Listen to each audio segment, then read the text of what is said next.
Hello,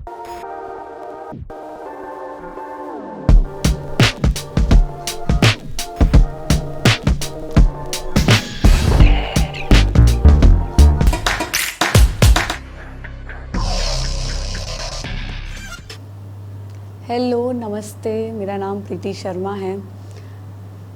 अपने आगे का लेक्चर कंटिन्यू करते हैं। कल की क्लास में हमने बक्कल केविटी के बारे में पढ़ा था। आई थिंक हमारा एलिमेंट्री कैनाल पूरा हो गया है। डाइजेस्टिव सिस्टम का इंट्रोडक्शन हमने कंप्लीट कर लिया है बेटे। तो मैंने बताया था, चलो थोड़ा रिवाइज कर लेते हैं। क्या क्या बताया था मैंने? हमारा जो डाइजेस्टिव सिस्टम है, digestive system, it is divided into two parts. First one is alimentary canal and digestive glands. तो मैंने बताया था alimentary canal, it starts from mouth, mouth से हमने खाना लिया, उसका बॉडी में डाइजेशन हुआ, ब्लड के अंदर एब्जॉर्प्शन हुआ, फिर उसका यूज़ हुआ हमारी ग्रोथ और डेवलपमेंट के लिए, और फाइनली जो डाइजेस्टिव वेस्ट था हमारा उसको हमने निकाल दिया एनस के थ्रू। So there are two separate openings, mouth and anus, and that is the reason we have complete alimentary canal. हमारी एलिमेंट्री कैनाल कंप्लीट है। There are two separate openings, one for ingestion and another for egestion. उसके बाद मैंने आपको बताया था digestive glands क्या होती हैं। ग्लैंड्स का मतलब क्या है? सिक्रीट करना, secretions. They are exocrine gland, they are exocrine gland.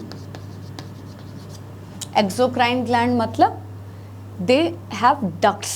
कल भी हमने डिस्कस किया था ये कि इनके पास डक्ट्स होती है, अपनी सिक्रीशंस को ये कुछ डक्ट्स के अंदर सिक्रीट करती हैं, सरफेस पे सिक्रीट करती हैं।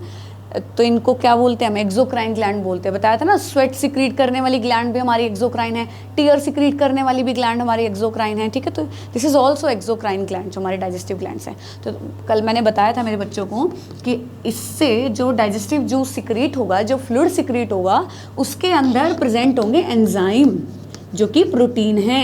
एंजाइम क्या करते हैं? ये जो रेट ऑफ रिएक्शन है, ये जो डाइजेशन की प्रोसेस चल रही है, इसके रेट ऑफ रिएक्शन को बढ़ा देते हैं, फास्ट कर देते हैं, जल्दी जल्दी डाइजेशन करवाते हैं। तो कल हमने इनके बारे में डिस्कस किया था। आई थिंक बक्कल कैविटी हमारा हो गया था। बक्कल कैविटी में हमने पढ़ा था टीथ के बारे में, टंग के बारे में, और सलाइवा के बारे में, सलाइवरी ग्लैंड के बारे में पढ़ा था।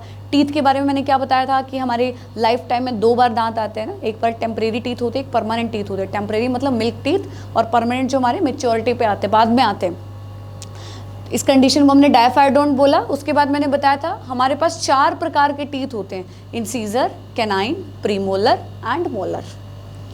और हमारे जो टीथ हैं they are embedded in socket of jaw bone. हमारे जॉ में कुछ गड्ढे बने, उन गड्ढे के अंदर हमारे टूथ फिट हैं। उस कंडीशन को हमने बोला था थीकोडोंट। आई होप आप रिवाइज करके आए होंगे। जो बच्चा पहली बार लेक्चर लगा रहा है वो पिछला लेक्चर एक बार पढ़ के आए। ठीक है, रिविजन बहुत ज़रूरी है। कहते हैं बिना अभ्यास के विद्या विष के समान है, तो अभ्यास ज़रूर कीजिए बेटा।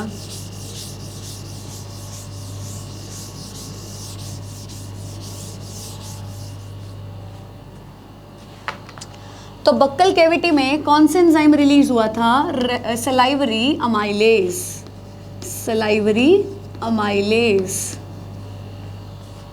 किससे सिक्रीट हुआ है? सलाइवरी ग्लैंड से सिक्रीट हुआ है। कौन सा एंजाइम है? Salivary amylase. कितने पीएच पे काम करता है? 6.8 पीएच पे काम करता है। किसके ऊपर एक्ट किया है इसने? कार्बोहाइड्रेट के ऊपर एक्ट किया है। कार्बोहाइड्रेट, जिसको पॉलीसेक्राइड भी बोलते हैं ना हम, कल मैंने बताया था। पॉलीसेक्राइड, पॉली मतलब बहुत सारी, शुगर जब आपस में जुड़ जाती है तो उसको हम क्या बोलेंगे? पॉलीसेक्राइड बोलेंगे। तो इसने पॉलीसेक्राइड को किस में कन्वर्ट कर दिया था? डाइसेक्राइड के अंदर, है ना। जैसे स्टार्च है, स्टार्च इज अ पॉलीसेक्राइड, बहुत सारी शुगर से मिलके बना है, बहुत सारी ग्लूकोज से मिलके बना है। उसको हमने किसके अंदर कन्वर्ट कर दिया? डाइसेक्राइड माल्टोज के अंदर। तो एक माल्टोज में कितनी ग्लूकोज होती है? सिर्फ 2 ग्लूकोज होती है। कहाँ तो हजारों ग्लूकोज आपस में अटैच होके स्टार्च बना रही थी, और कहाँ हमने इसको किस में कन्वर्ट कर दिया बेटे? डाइसेक्राइड में कन्वर्ट कर दिया। डाइसेक्राइड जो कि माल्टोज है, और भी डाइसेक्राइड होते हैं, माल्टोज उनमें से एक है। तो एक माल्टोज में कितनी ग्लूकोज हैं? 2 ग्लूकोज हैं। ठीक है, तो यहाँ तक हमने पढ़ लिया था। अब आगे चलते हैं। आगे जो फूड है आपको पता है सलाइवा से मिक्स हो चुका है, सलाइवा से मिक्स हो गया है हमारा जो फूड है, उसके लिए हमने एक वर्ड यूज़ किया था बॉलस। बॉलस है ना, when food is mixed with saliva. अब इसकी पैसेज ईजी हो गए ना, इसको निकलना ईजी हो गया हमारे लिए। तो अब फूड जाएगा यहाँ से फैरिंग्स के अंदर, फैरिंग्स के अंदर पाइप होती है उसको फैरिंग्स बोलते हैं। तो फैरिंग्स जो है बेटा, इसके थ्रू देखो, इसका कनेक्शन हमारी नाक से भी है और इसका कनेक्शन हमारे डाइजेस्टिव सिस्टम से भी है। फैरिंग्स के थ्रू खाना भी जाता है और एयर भी जाती है। क्या बोला मैंने? फैरिंग्स is a common passage for food and air. खाने के लिए और हवा के लिए, दोनों के लिए कॉमन पैसेज है जो फैरिंग्स है हमारी। ठीक है, तो जब हम खाना खाते हैं ना, खाना खाते हैं तो क्या होता है, यहाँ पे एक स्ट्रक्चर होता है, युवला बोलते हैं जिसको, युवला। जैसे यहाँ पे फूड आ रहा है तो ऊपर ये नाक का कनेक्शन है, हमारी नोज़ का कनेक्शन है कहीं से। ठीक है, यहाँ नोज़ का कनेक्शन है, तो इन दोनों के बीच में एक स्ट्रक्चर ऐसे लटका होता है, इसको युवला बोलते हैं, युवला। वो आपने ऐड में भी देखा होगा ना, वो विक्स की गोली लो, वो ऐसे खिंच हो जाती है और उसके गले में इस प्रकार से एक घंटी की तरह एक स्ट्रक्चर बनता है, देखा होगा आपने कई बार, ऐसे इस प्रकार से एक स्ट्रक्चर बनता है, इसको युवला बोलते हैं बेटे। तो जब हम खाने को इनगल्फ कर रहे होते हैं, डिगर्जिटेट कर रहे होते हैं, स्वेलो कर रहे होते हैं, तो ये जो युवला होता है ये बंद कर देता है, मतलब नाक से जो इसका कनेक्शन था थोड़े टाइम के लिए बंद कर देता है ताकि हवा ना जाए उसके साथ। ठीक है, क्योंकि अगर हवा चली गई तो दिक्कत वाली बात है। क्या होगा देखो यहाँ पे आगे, अब फैरिंग्स से इस खाने को कहाँ पे जाना है? इस पाइप में जाना है, इस ट्यूब में जाना है। इस ट्यूब को बोला जाता है oesophagus. This tube is called oesophagus. ठीक है, खाना आया फैरिंग्स में, फैरिंग्स से उसको किस में जाना है? ईसोफेगस में जाना है। फैरिंग्स से 2 ट्यूब कनेक्टेड होती है, एक ट्यूब जो खाने को लेके जा रही है और एक ट्यूब जो अपनी हवा को लेके जाएगी, एयर को लेके जाएगी। ठीक है, जैसे ये फैरिंग्स है, फैरिंग्स से आगे क्या है? ईसोफेगस है। अब इसके आगे एक और ट्यूब निकलती है, एक और ट्यूब निकलती है, ठीक है, जिसको बोलते हैं हम ट्रैकिया। ट्रैकिया से एयर हमारे फेफड़े के अंदर जाती है, लंग्स के अंदर जाती है। ठीक है, सुनो, दोबारा सुनो, क्या बताया मैंने? ये फैरिंग्स आई, ठीक है, फैरिंग्स एयर भी कैरी करती है और फूड भी कैरी करती है। अब ये जो एयर है ये जाएगी आगे ट्रैकिया में। ये कहाँ जाएगी बेटा? ट्रैकिया में जाएगी। और ट्रैकिया से ये कहाँ जाती है? हमारे लंग्स में जाती है। ट्रैकिया से ये हमारे लंग्स में जाएगी, हमारे फेफड़ों में जाएगी। खाना हमारी ईसोफेगस में जाएगा। खाना कहाँ जाएगा? ईसोफेगस के अंदर। ठीक है, दिस इज फैरिंग्स। ठीक है, अगर एयर को आगे भेजना है तो ट्यूब निकलेगी ट्रैकिया, अगर खाने को आगे भेजना है तो कौन सी ट्यूब निकलेगी? ईसोफेगस। ठीक है, तो इन दोनों के बीच में ये जो रीजन है, this opening, this is called glottis. This is called glottis. तो यहाँ खाना आया, मान लो हमारा खाना आ रहा है, इसको सीधा सीधा सीधा सीधा ईसोफेगस में जाना था, लेकिन आप खाने खाते टाइम बात कर रहे हो ना। हमारे बड़े लोग बोलते हैं ना कि भाई खाना खाते टाइम बात नहीं करनी चाहिए। सही बोल रहे हैं वो, क्यों नहीं करनी चाहिए? क्योंकि अगर आप खाने खाते टाइम बात करोगे तो एयर तो जाएगी ना अंदर, है ना। एयर को एक्सपायर भी तो करोगे, जब बोलोगे तो हवा तो चाहिए ना। तो उसकी वजह से क्या होगा? ये जो ग्लोटिस है, ग्लोटिस देखो, जब हम खाना खा रहे होते हैं ना तो थोड़े टाइम के लिए हमारी सांस रुक जाती है, हमें पता भी नहीं चलता है, क्योंकि खाने को सेफली अंदर भेजना है। खाना कभी कंफ्यूज ना हो जाए कि यार मैं ट्रैकिया में जाऊं, मैं ईसोफेगस में जाऊं। तो कुछ टाइम के लिए ये ओपनिंग, ये जो ग्लोटिस वाली ओपनिंग है, ये बंद हो जाती है। और इसको बंद कौन करता है? एक कार्टिलेजिनस फ्लैप होता है जिसको बोला जाता है एपिग्लोटिस। एपिग्लोटिस, ग्लोटिस के ऊपर है ना, इसीलिए क्या बोला है? एपिग्लोटिस बोला है। तो जब आप खाने को स्वेलो कर रहे हो, खाने को लेके जा रहे हो नीचे ईसोफेगस के थ्रू, तो कुछ टाइम के लिए, बिल्कुल मिली सेकेंड्स के लिए, जो एपिग्लोटिस है ये ग्लोटिस को बंद कर देता है ताकि खाना गलती से भी इधर ना जाए। और भगवान ना करे अगर आपका खाना इधर ट्रैकिया में फंस गया बेटा, बच नहीं पाओगे। इसलिए खाना खाते टाइम बात नहीं करनी है आपको, आराम से शांति से खाया करो, ठीक है। तो अगर ये खाना बाई चांस इधर चला भी जाता है ना, इधर उधर हो भी जाता है, तो भगवान का शुक्र है हमें बहुत अच्छा रिफ्लेक्स दिया है, हमें खांसी आ जाती है तुरंत, और वो खांसी से वो जो खाना है दोबारा से अपना ईसोफेगस में आ जाता है, ठीक है।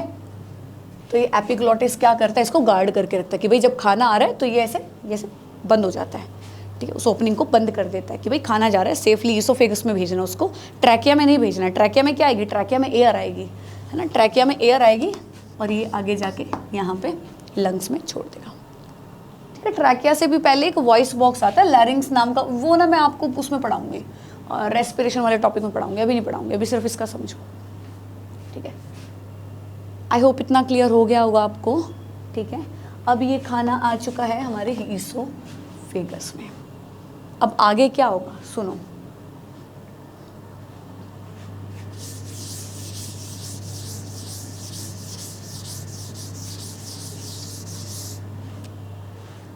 हमारी पूरी एलिमेंट्री कैनाल जो है वो 4 लेयर से कवर होती है। हमारी पूरी एलिमेंट्री कैनाल में 4 लेयर होती है। कौन कौन सी?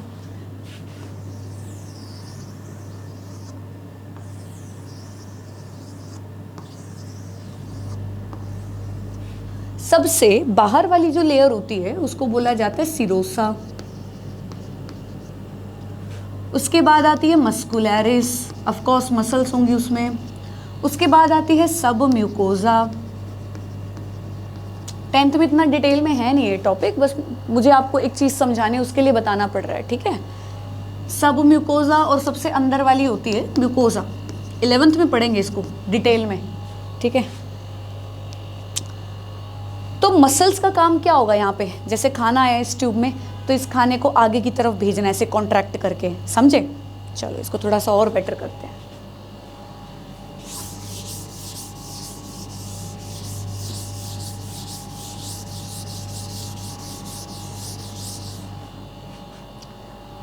अब जो खाना है वो आ गया है ईसोफेगस में। ईसोफेगस से कहाँ जाना है इसको? स्टमक में जाना है ना, स्टमक में जाना है। तो यहाँ पे तुमने देखा बेटा दूसरी जो लेयर है वो किसकी है? मसल्स की है। तो ये मसल्स क्या करती है, ऐसे खाने को पुश करती है आगे की तरफ, ऐसे कॉन्ट्रैक्ट करती है, ऐसे पिचक पिचक करके खाने को आगे की तरफ भेजती है, ठीक है। जैसे ये कॉन्ट्रैक्ट की यहाँ से ये ऐसे कॉन्ट्रैक्ट की, ठीक है। यहाँ से फिर खाना गया, फिर अगली वाली मसल कॉन्ट्रैक्ट की और फिर ऐसे करते करते करते करते खाना जो है वो स्टमक के अंदर चला जाएगा। क्या बताया मैंने ये बताया कि जो अपनी ईसोफेगस, पूरी एलिमेंट्री कैनाल, ना सिर्फ ईसोफेगस, आपका स्टमक है, आपकी इंटेस्टाइनल की जितनी भी वॉल है, यहाँ पे मसल्स की कॉन्ट्रैक्शन होगी और उस कॉन्ट्रैक्शन की वजह से खाना आगे की तरफ पुश होगा। इस मूवमेंट को बोला जाता है peristalsis. This movement is called peristalsis. तो अगर आपसे पूछे पेरिस्टेल्सिस क्या है, क्या बताओगे? Peristalsis is a forward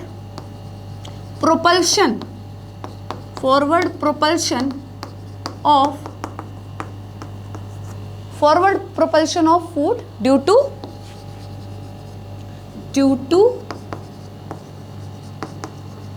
contraction of muscular layer of alimentary canal, ठीक है। ये खाना आगे की तरफ पुश होगा due to muscular movement. This is called peristalsis, ठीक है। एक दो बात और समझ लीजिए, ये सबसे अंदर वाली जो ये है म्यूकोजा पूरी एलिमेंट्री कैनाल में, बेटा ये इनकी सुरक्षा के लिए होती है जो म्यूकोजा होती है। और भी फंक्शन है इसके म्यूकोजा के, बताऊंगी। म्यूकोजा का एक काम ये समझ लो, यहाँ पे जो म्यूकोजा है, अगर हम इंटेस्टाइन की बात करें, इंटेस्टाइन में तुमने ना पढ़ा होगा विलाई होती है इस तरह से फिंगर लाइक प्रोजेक्शन। तो ये अलग अलग प्रकार से मॉडिफाई होती है अलग अलग प्रकार के फंक्शंस को परफॉर्म करने के लिए। जैसे स्टमक में भी इस तरह से ये फोल्ड बनाती है, इंटेस्टाइन में भी ऐसे ही फोल्ड बनाती है, ठीक है। तो इसका फंक्शन पढ़ेंगे, ठीक है, अगले टॉपिक में पढ़ेंगे। अभी यहाँ तक बताओ, समझ में आया ना तुम्हें? तो मैंने क्या बताया कि हमारे एलिमेंट्री कैनाल की 4 लेयर होती है, serosa, muscularis, submucosa, muscularis, submucosa and mucosa. Inner most layer is mucosa. Muscularis का काम समझे यहाँ पे क्या है, क्या करवाता है, पूरी एलिमेंट्री कैनाल में कॉन्ट्रैक्शन करवाता है ताकि जो फूड है वो आगे की तरफ पुश हो। चलिए स्टमक पे आते हैं। So this J shape structure is stomach. Hindi में अमाशय बोल देते ना, अमाशय। जिन्होंने हिंदी मीडियम से पढ़ा है उसको पता होगा। हिंदी के वर्ड ज़्यादा मुश्किल हैं इंग्लिश से, कभी पढ़ना। तो यहाँ से फूड आ रहा है ईसोफेगस से, पेरिस्टाल्टिक मूवमेंट करता हुआ स्टमक के अंदर। यहाँ पे इस जंक्शन पे तुम्हें पता ही है कि पूरे एलिमेंट्री कैनाल में हमारी मसल्स हैं। तो यहाँ पे कुछ मसल्स ना ऐसे मोटी हो जाती है, ऐसे बैंड बना लेती है, बैंड ऐसे जकड़ लेती है उस एरिया को। जैसे ही खाना अंदर जाता है ना बेटा, तो ये जो मसल्स है ये इस फूड को बैकवर्ड डायरेक्शन में मूव करना अलाउड ही नहीं करती है। मतलब ये खाना अगर एक बार यहाँ चला गया ना, एक बार स्टमक के अंदर आ गया, तो ये जो यहाँ पे मसल का बैंड है ये इसको वापस जाने नहीं देता है ईसोफेगस के अंदर। इनको बोला जाता है sphincter. These are called sphincter. ठीक है, स्फिंक्टर क्या है, एक दरवाजे की तरह है। दरवाजा खुला, खाना आया, बाहर उधर स्टमक में चला गया और फिर उसके बाद बंद हो गया। ठीक है, ये करते हैं स्फिंक्टर। मतलब वो बैक फ्लो जो है अपने फूड का, वो चीज़ नहीं होने देते हैं। तो इस स्फिंक्टर का नाम क्या है, देखो यहाँ पे क्या है, स्टमक, इसके लिए वर्ड यूज़ करेंगे हम गैस्ट्रिक। और यहाँ पे क्या है, ईसोफेगस। तो स्फिंक्टर का नाम है, स्फिंक्टर का नाम है gastro oesophageal sphincter. Gastro oesophageal sphincter, जो किसके जंक्शन पे है, ईसोफेगस एंड स्टमक के जंक्शन पे है। तो जो खाना है, खाना वो अपने स्टमक में ही रहेगा, वो दोबारा ईसोफेगस में नहीं जाएगा। कई बार क्या होता है कि स्फिंक्टर पूरी तरह से ना बंद नहीं होता है। तुमने बहुत ज़्यादा एसिडिक फूड खा लिया है, मतलब चाउमीन, बर्गर और ये सब, तो बॉडी उसको डाइजेस्ट करने के लिए क्या करेगी, ज़्यादा से ज़्यादा एसिड बनाएगी। तो वो जो एसिड इतना सारा बनता है, कई बार क्या होता है कि जो स्फिंक्टर है ना, ये थोड़ा सा पार्शियली ओपन रह जाता है। और ये जो एसिड है ना, एसिड ये थोड़ा थोड़ा थोड़ा थोड़ा इस ट्यूब में जाना स्टार्ट कर देता है, ईसोफेगस में जाना स्टार्ट कर देता है, जिसको हम बोलते हैं हार्ट बर्न हो रहा है, या जलन हो रही है ना। क्या रीज़न बताया मैंने कि जब यहाँ पे एसिड ज़्यादा बन जाता है ना बेटा, स्पाइसी फूड तुम बहुत ज़्यादा खा लेते हो, तो कई बार ये जो गैस्ट्रोइसोफेगल स्फिंक्टर है ये पूरी तरह से बंद नहीं हो पाता है, पार्शियली ओपन रह जाता है। तो ये एसिड थोड़ा थोड़ा थोड़ा थोड़ा इस ट्यूब के अंदर ऐसे असेंड कर जाता है। इस कंडीशन को बोला जाता है हार्ट बर्न। हार्ट बर्न, ठीक है, अपने देसी लैंग्वेज में ऐसे बोल देते हैं। हरियाणा में डॉक्टर के पास जाती है ना अपनी ताई लोग, ऐसे बोलते हैं, डॉक्टर साहब कालजा बड़ा है मेरा, तो वो कालजा बड़ा है, वो डॉक्टर बोलता है कि ताई चाय कम कर दे, है ना, क्योंकि चाय से क्या बनता है, एसिड बनता है बहुत ज़्यादा, तो उसकी वजह से इस प्रकार की प्रॉब्लम्स क्रिएट हो जाती है। ठीक है, चाय हमारे हरियाणा के लोग बहुत पीते हैं भाई, बहुत, है ना। प्रॉब्लम होती रहेगी, एसिडिटी की प्रॉब्लम है, गैस बन रही है, बट फिर भी उनको चाय पीनी है सुबह उठते ही खाली पेट। अपनी बात बता रही हूँ मैं भी, ठीक है, मैं बहुत एडिक्टेड हूँ चाय के। तो हार्ट बर्न समझ में आया क्या है हार्ट बर्न? हार्ट बर्न का मतलब है कि यहाँ पे जो एसिड है वो थोड़ा थोड़ा थोड़ा थोड़ा कई बार अपने इस ट्यूब के अंदर असेंड कर जाता है, जिसकी वजह से हमें बर्निंग सेंसेशन फील होती है यहाँ पे डायफ्राम के पास। ठीक है, तो दिस इज स्टमक। स्टमक के पार्ट्स पढ़ते हैं, कौन कौन से होते हैं। देखो ये वाला जो पार्ट है, ये वाला, this is called fundus. Fundus, ठीक है। ये वाला पार्ट है हार्ट के आसपास का, ये this is called cardiac. Cardiac, ये स्टमक की मेन बॉडी है, तो इसको नाम दे दिया गया है बॉडी। ठीक है, और जिसका एंड पोर्शन है this is called pylorus. Pylorus, क्या क्या पार्ट बताया मैंने स्टमक के? ये जो सबसे ऊपर वाला है, जैसे खाना तो यहाँ पे खूब डाइजेस्ट हो रहा है, इधर खाना आ गया है, ठीक है, उसमें से जो भी गैसेस वगैरह निकलेंगी, वाटर वेपर्स जो निकलेंगी, वो इस फंडस पे जाके ऐसे जमा हो जाएंगे फंडस पे। जो हमें डकार आता है ना, डकार कहाँ से आ रही है, फंडस वाले रीजन में कुछ वाटर वेपर्स जमा हो रखे हैं, कुछ गैसेस जमा हो रखे हैं, तो वो गैसेस इस पिंचर के थ्रू हमें डकार की फॉर्म में बाहर आती है। ठीक है, तो दिस इज फंडस, फंडस के बाद कार्डिक, कार्डिक के बाद this is the main body of a stomach, तो इसको क्या नाम दिया है, बॉडी। और सबसे लास्ट वाला जो पोर्शन है वो है पाइलोरस। ठीक है, तो यहाँ पे स्टमक खत्म होता है, इसके पार्ट्स खत्म होते हैं, फंक्शन अभी खत्म नहीं हुए, सिर्फ पार्ट्स खत्म हुए हैं। तो खाना अपने साथ क्या लेके आया है, बोलो। खाना अपने साथ लेके आया है कार्बोहाइड्रेट्स, जिसका 30% जो डाइजेशन है वो हमारी बक्कल कैविटी कर चुकी है, सलाइवरी अमाइलेज कर चुका है। अभी तक ना तो प्रोटीन का डाइजेशन हुआ है, ना लाइपेज लिपिड का डाइजेशन हुआ है, तो उनके लिए भी तो हमें कोई ना कोई एंजाइम चाहिएगा। अब मेरे बेटे ध्यान से सुनो, यहाँ पे कौन कौन से एंजाइम रिलीज होंगे, क्या फंक्शन करेंगे, ध्यान से सुनना। तो फूड में क्या क्या प्रेजेंट है, फूड में कार्बोहाइड्रेट है, फूड में प्रोटीन है, फूड में लिपिड है। ठीक है, हम यहाँ पे कार्बोहाइड्रेट की बात नहीं करेंगे क्योंकि कार्बोहाइड्रेट का डाइजेशन स्टमक में नहीं होता है। क्या बात बोली मैंने ये कहा कि कार्बोहाइड्रेट का डाइजेशन स्टमक के अंदर नहीं होता है, बक्कल कैविटी में हो चुका है थोड़ा सा, अब उसका डाइजेशन आगे जाके इसमें स्मॉल इंटेस्टाइन में होगा। ठीक है, यहाँ पे हम फोकस करेंगे प्रोटीन के बारे में। प्रोटीन का डाइजेशन होगा स्टमक में मेनली। किसका डाइजेशन होगा बेटा, प्रोटीन का। ठीक है, प्रोटीन किससे मिलके बना है, प्रोटीन।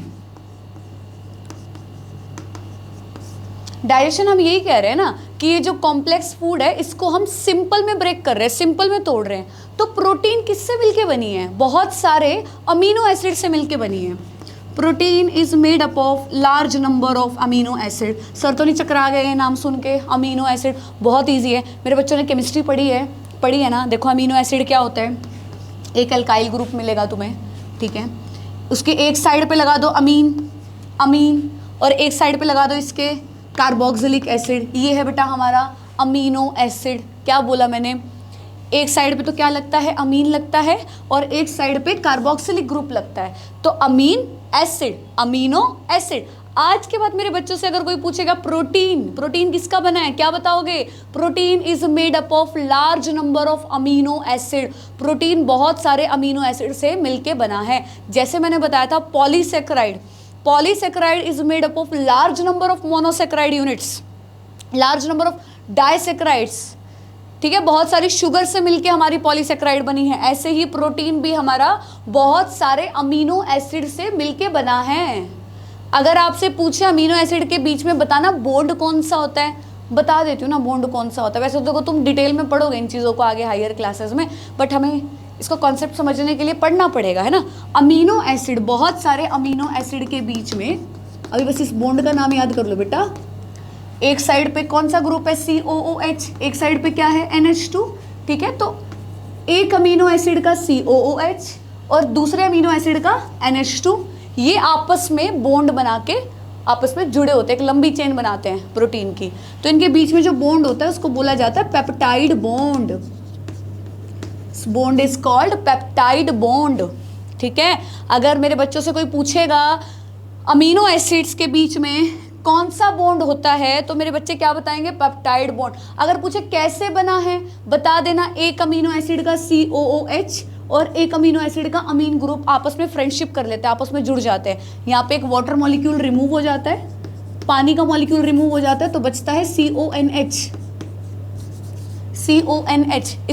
इसको पेप्टाइड बॉन्ड बोलते हैं। जैसे अगर एक पेप्टाइड बॉन्ड है मोनोपेप्टाइड, ठीक है, दो हैं डाईपेप्टाइड, ट्राईपेप्टाइड, और ऐसे कर करके पूरी एक पॉलीपेप्टाइड चेन बनती है, पूरी प्रोटीन बनती है। सो प्रोटीन क्या है हमारी, protein is a polypeptide chain, protein is a polypeptide chain. जैसे कार्बोहाइड्रेट क्या है हमारा, पॉलीसेक्राइड है ना, कि बहुत सारी शुगर से मिलके बना है, बहुत सारी मोनोसेक्राइड से मिलके बना है, सिंपल शुगर से मिलके बना है पॉलीसेक्राइड। ऐसे ही हमारे जो प्रोटीन है, it is made up of large number of polypeptide chain. Peptide मतलब बॉन्ड का नाम बोल रहे ये कि अमीनो एसिड के बीच में बॉन्ड है, कौन सा बॉन्ड है, पेप्टाइड बॉन्ड है। तो आज के बाद हमें ये चीज एकदम क्लियर हो गई है कि proteins are made up of amino acid. तो यहाँ पे हमने प्रोटीन को तोड़ना है, तो किस में तोड़ना है, किस में तोड़ना है, बोलो बेटा, अमीनो एसिड में तोड़ना है। लेकिन एकदम से अमीनो एसिड में नहीं तोड़ पाएगी, ये कहेगी यार मेरे अंदर इतनी एफिशिएंसी नहीं है, अभी अभी प्रोटीन आई है स्टमक में, मैं इसको पूरी तरह से थोड़ी अमीनो एसिड में तोड़ूंगी, पहले थोड़ा थोड़ा थोड़ा थोड़ा करके तोड़ूंगी इनको, ठीक है। तो अब ध्यान से सुनना मेरे बच्चे। देखो अब जैसे स्टमक है, स्टमक में ऐसे ही ग्लैंड्स प्रेजेंट होती हैं, गैस्ट्रिक ग्लैंड्स बोला जाता है, ठीक है। स्टमक में जो ग्लैंड है उसको क्या बोला है, गैस्ट्रिक ग्लैंड। ग्लैंड से मेरे बच्चे समझ गए होंगे ग्लैंड का मतलब क्या है, जो कुछ ना कुछ सिक्रीट कर रही है। जैसे सलाइवरी ग्लैंड थी, सलाइवरी ग्लैंड ने क्या सिक्रीट किया था, सलाइवा, उसके अंदर कौन सा एंजाइम था, सलाइवरी अमाइलेज। ऐसे ये भी कोई ना कोई फ्लूइड सिक्रीट करेगी। तो स्टमक में सुनो, ध्यान से सुनो, स्टमक में गैस्ट्रिक ग्लैंड से सिक्रीट होता है HCl। क्या सिक्रीट होता है बच्चे, HCl, हाइड्रोक्लोरिक एसिड। कुछ स्पेशल सेल्स होते हैं इनके पास, ऑक्जेंटिक सेल। ये जो ऑक्जेंटिक सेल है ये हाइड्रोक्लोरिक एसिड को यहाँ पे सिक्रीट करेगी। इसका pH याद करना है आपको, pH कितना है 1.8, सलाइवा का कितना था 6.8, HCl का कितना है यहाँ पे 1.8, ठीक है। और ऐसा नहीं है कि ये जो HCl ये ऑल द टाइम प्रेजेंट होता है, लो जी खाना नहीं आया मैं तो ऐसे ही सिक्रीट हो रहा हूँ, ऐसा नहीं होता है। HCl ऑल द टाइम नहीं रिलीज होता है। HCl जब फूड आता है ना तभी रिलीज होगा, ऐसे तो जला देगा ये, है। तो HCl जो है जैसे ही खाना आएगा HCl यहाँ पे सिक्रीट हो जाएगा, HCl इस खाने के ऊपर सिक्रीट हो जाएगा, ठीक है। अब HCl से क्या होगा, यहाँ पे एंजाइम तो हमें पढ़ना पड़ेगा फॉर श्योर, क्योंकि ये जितना भी प्रोसेस करवा रहा है वो कौन करवा रहा है, एंजाइम करवा रहा है ना। तो यहाँ पे भी हमें कोई ना कोई एंजाइम पढ़ना पड़ेगा। तो HCl पता है क्या करेगा, एक एंजाइम है प्रोटीन को तोड़ने के लिए, एक एंजाइम है पेप्सिनोजन, ठीक है। ये GEN जिसके पीछे लग जाए, क्या बोला मैंने, जिसके पीछे GEN लगा है या आगे प्रो लगा है, मतलब वो एंजाइम अभी इनएक्टिव है, अभी वो काम नहीं कर रहा है। अरे आराम से रेस्ट कर रहे हैं कि मुझे अभी एक्टिव होने की क्या ज़रूरत है, ठीक है खाना आएगा तो मैं आराम से हो जाऊंगा, और खाना आएगा तो HCl सिक्रीट होगा, HCl बोलेगा ओ उठ जा जल्दी से, प्रोटीन को डाइजेस्ट करना है तुझे। तो HCl की प्रेजेंस में पेप्सिनोजन एक्टिव हो जाएगा और ये कन्वर्ट हो जाएगा पेप्सिन के अंदर। क्या बोला, जिसके पीछे GEN लगा है ना, GEN लगा है मतलब वो एंजाइम इनएक्टिव है, वो एंजाइम इनएक्टिव है। तो उसको एक्टिव करने के लिए क्या सिक्रीट होगा, HCl सिक्रीट होगा, और HCl उस पेप्सिनोजन को पेप्सिन के अंदर कन्वर्ट कर देगा। Now it is ready to digest protein. अब ये प्रोटीन को तोड़ने के लिए, डाइजेस्ट करने के लिए तैयार है। pH मेरे बच्चे साथ के साथ लिखेंगे, 1.8 pH पे ये काम करेगा। कितने pH पे काम करेगा बोलिए, 1.8 pH पे काम करेगा। किसको तोड़ेगा, प्रोटीन को तोड़ेगा। किसने इनएक्टिव किया है, किसने एक्टिव किया है इस एंजाइम को, HCl ने एक्टिव किया है। HCl को किसने सिक्रीट किया है, HCl को ऑक्जेंटिक सेल ने सिक्रीट किया है, ठीक है। अब इसकी बारी आ गई, ये जिस काम के लिए सिक्रीट हुआ था वो काम अभी ये करने जा रहे हैं। प्रोटीन को तोड़ देगा ये, प्रोटीन को तोड़ देगा ये पेप्टोन और प्रोटियोसिस के अंदर। अब कहोगे मैडम ये क्या है पेप्टोन प्रोटियोसिस, क्या बकवास है। कुछ नहीं है बेटा, प्रोटीन की छोटी यूनिट है। सुनो मान लो प्रोटीन, एक प्रोटीन है उसमें लगभग 150 पॉलीपेप्टाइड चेन थी, ठीक है। बहुत सारे अमीनो एसिड थे, बहुत सारे ऐसे लंबी चेन थी। इसने बस क्या किया, इसको तोड़ दिया है। 150 से मान लो इसने 70 कर दिया, 80 कर दिया, तो प्रोटीन की छोटी फॉर्म है पेप्टोन एंड प्रोटियोसिस। मैंने बताया ना प्रोटीन क्या है, protein is made up of amino acid, और अमीनो एसिड के बीच में कौन सा बॉन्ड है, पेप्टाइड बॉन्ड है। तो अब इतने सारे अमीनो एसिड है तो उनके बीच में इतने सारे पेप्टाइड बॉन्ड बनेंगे, तो वो उसको एकदम से नहीं तोड़ेगा अमीनो एसिड में कि लो जी सारी प्रोटीन को मैं ही डाइजेस्ट कर देता हूँ, ऐसा नहीं करेगा। वो पहले उसको थोड़ी सी छोटी यूनिट में कन्वर्ट करेगा और फिर सौंप देगा स्मॉल इंटेस्टाइन को, लो भाई अब तुम देखो मैंने आधा काम तो कर दिया है, मैंने इनको थोड़ी छोटी यूनिट में कन्वर्ट कर दिया है, इसको फाइनली अमीनो एसिड में अब तुम कन्वर्ट कर दो। तो हमारा डाइजेशन कहाँ कंप्लीट होगा, स्मॉल इंटेस्टाइन में। मज़े ले लेके काम कर रहे हैं, ये देख रहे हो। जो ये था सलाइवा था, उसने भी पॉलीसेकेराइड को एकदम से नहीं तोड़ा है, उसने भी डाइसेक्राइड बना के छोड़ दिया है कि मैं क्यों बनाऊं मोनोसेक्राइड, अपने इंटेस्टाइन को बोल मोनोसेक्राइड बनाने के लिए। ऐसे इसने भी यही काम किया है, स्टमक ने भी प्रोटीन के साथ, कि मैं क्यों तोड़ूं तेरे को अमीनो एसिड में एकदम से, अपनी स्मॉल इंटेस्टाइन के पास जाओ, वो करेगी। ठीक है, तो यहाँ पे प्रोटीन किसके अंदर कन्वर्ट हो गया है, पेप्टोन और प्रोटियोजेस के अंदर।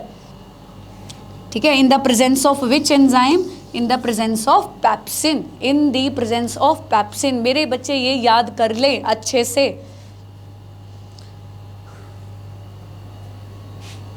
ठीक है, एक और इंटरेस्टिंग बात बताएं तुम्हें, सुनो।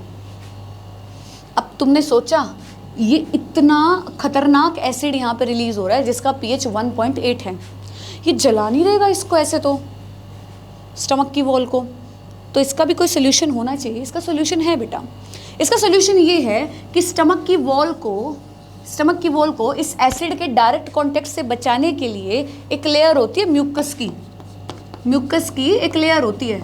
म्यूकस इस पूरे के ऊपर ऐसे चिपक जाती है, ठीक है, और उस एसिड के साथ डायरेक्ट कांटेक्ट होने से बचाती है स्टमक को। क्या बताया मैंने? अगर तुमसे पूछे भाई तुम्हारी बॉडी में इतना एसिड रिलीज हो रहा है, मतलब हाइड्रोक्लोरिक एसिड यार, pH 1.8 pH, वो जला नहीं देगा तुम्हारे स्टमक को, तो तुम क्या आंसर दोगे? नहीं जला पाएगा। क्यों नहीं जला पाएगा? क्योंकि हमारे पास म्यूकस है, स्टमक के पास म्यूकस है। म्यूकस क्या करेगा? इसकी वॉल पे जाके चिपक जाएगा और इसको उस एसिड के डायरेक्ट कांटेक्ट से बचाएगा। ठीक है, म्यूकस को सिक्रीट करती है neck cells. Mucus are secreted by neck cells. HCl is secreted by oxyntic cell. इसका भी बता ही दूं, पेप्सिनोजन। अब ये क्योंकि चीफ है, सबसे इंपॉर्टेंट है ना, यही तो फूड को ब्रेक करवा रहा है। तो पेप्सिनोजन जिस सेल से सिक्रीट होता है उसको बोला जाता है चीफ सेल। ठीक है, इतनी बात समझ में आ गई होगी, लगता है मुझे आ गई होगी तुम्हें समझ में, है? तो स्टमक के मैंने कितने पार्ट बताए हैं? 4 part, fundus, cardiac, body and pylorus. फिर मैंने क्या बताया? स्टमक और ईसोफेगस के बीच में स्फिंक्चर होते हैं, इसको बोला जाता है गैस्ट्रो ईसोफेगल स्फिंक्चर। स्फिंक्चर का काम क्या होता है कि फूड के यार मेरे को वर्ड नहीं याद आ रहा है, कि फूड को बैक फ्लो होने से रोकना। फ्लो तो क्या कहेंगे, मतलब वो फूड जो है वो अपना गलती से बैकवर्ड मूवमेंट ना कर जाए, तो उसका ध्यान रखता है स्फिंक्चर। ठीक है, और क्या बताया मैंने? अब इसके पास भी ग्लैंड्स प्रेजेंट होंगी। ग्लैंड्स क्या सिक्रीट करेंगी? कौन सा फ्लूइड सिक्रीट करेंगी? HCl, हाइड्रोक्लोरिक एसिड सिक्रीट करेंगे। यहाँ पे जैसे सलाइवरी ग्लैंड थी ना, उसने सलाइवा सिक्रीट किया था। स्टमक क्या सिक्रीट करेगा हमारा? HCl सिक्रीट करेगा। और जैसे ही फूड आएगा तभी सिक्रीट होगा, अदरवाइज ऐसे नहीं होगा कि कुछ खाया पिया नहीं हो रहा है, ऐसे ही HCl सिक्रीट हो रहा है। तो HCl जो है वो किसको एक्टिवेट कर देगा? पेप्सिनोजन नाम के एंजाइम को एक्टिव कर देगा, और पेप्सिनोजन किस में कन्वर्ट हो जाएगा? पेप्सिन के अंदर कन्वर्ट हो जाएगा।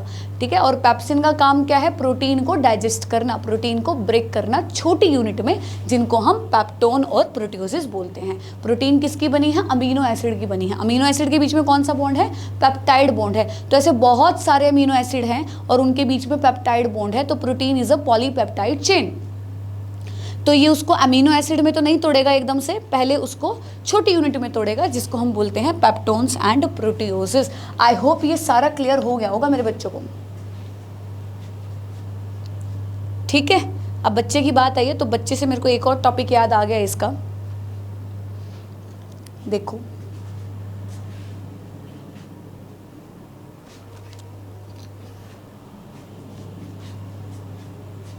स्क्रीनशॉट ले लिया करो, ठीक है, और साथ के साथ नोट करो तो और भी अच्छा है। खुद से लिखोगे, खुद से पढ़ोगे तो बेटा उस जैसी चीज़ ही नहीं है। खुद से लिख लिख के प्रैक्टिस करोगे बजाय बने बनाए नोट्स के। लो जी, ये नोट्स हैं, यहाँ से उतार लिया हमने, रट लिया, याद कर लिया। बेटा खुद पढ़ के, NCERT पढ़ के उनको प्रैक्टिस किया करो।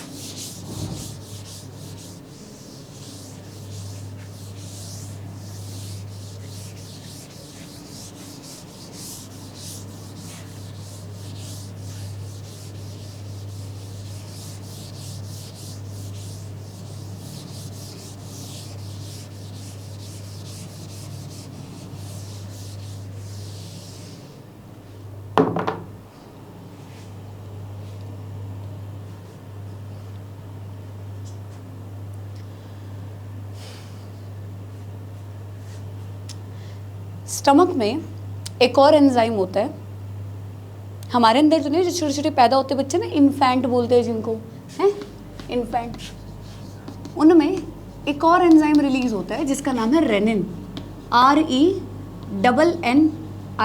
ये स्पेलिंग पे मैंने इतना दबाव इसीलिए दिया है क्योंकि बेटा बॉडी में एक और रेनिन होता है, उसकी स्पेलिंग होती है RENIN।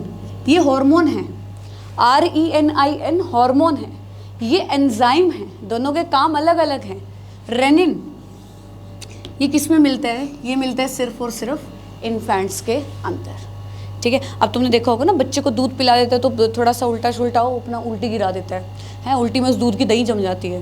वो किस वजह से होता है? वो रेनिन की वजह से होता है, क्योंकि हमारा जो मिल्क है, मिल्क जो है उसमें केजिन नाम की एक प्रोटीन होती है, केजिन, ठीक है। शुगर तो होती है लैक्टोज, मिल्क शुगर कौन सी है? लैक्टोज है।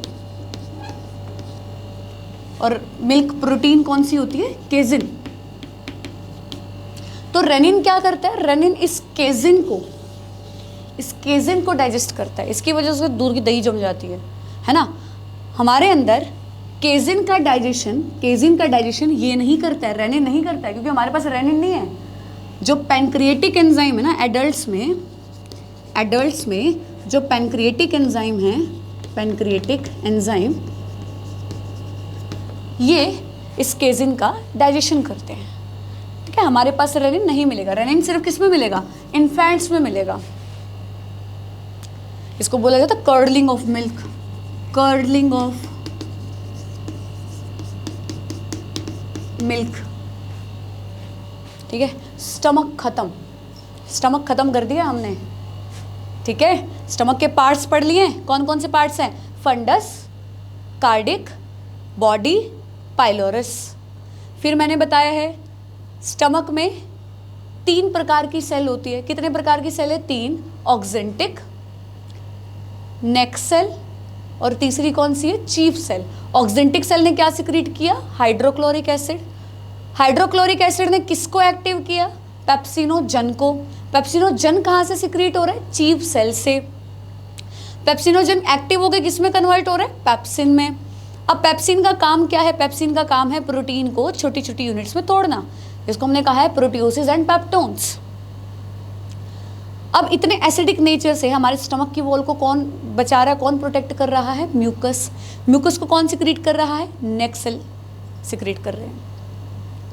स्टमक और ईसोफेगस के बीच में कौन सा स्फिंक्चर है? Gastro oesophageal sphincter. So we are done, okay. तो लिवर और पैनक्रियाज हम अगले लेक्चर में स्टार्ट करेंगे। आई होप आपको आज का सब समझ में आ गया होगा, सब कॉन्सेप्ट्स क्लियर हो गए होंगे। बस इनको रिवाइज कीजिए, साथ के साथ नोट्स बनाइए, क्वेश्चंस प्रैक्टिस कीजिए, ठीक है। क्वेश्चन प्रैक्टिस करना इज मस्ट। आपने सब पढ़ लिया है, अब आपको कैसे पता चलेगा कि आपको कितना ग्रैब हुआ है, कितना रिटेन हुआ है आपको? वो आपको प्रैक्टिस से पता चलेगा, क्वेश्चन से पता चलेगा। तो आई होप आपको आज की ये वीडियो पसंद आई होगी। Thank you for watching. Please subscribe, share and अच्छे अच्छे कमेंट और कर देना प्लीज़।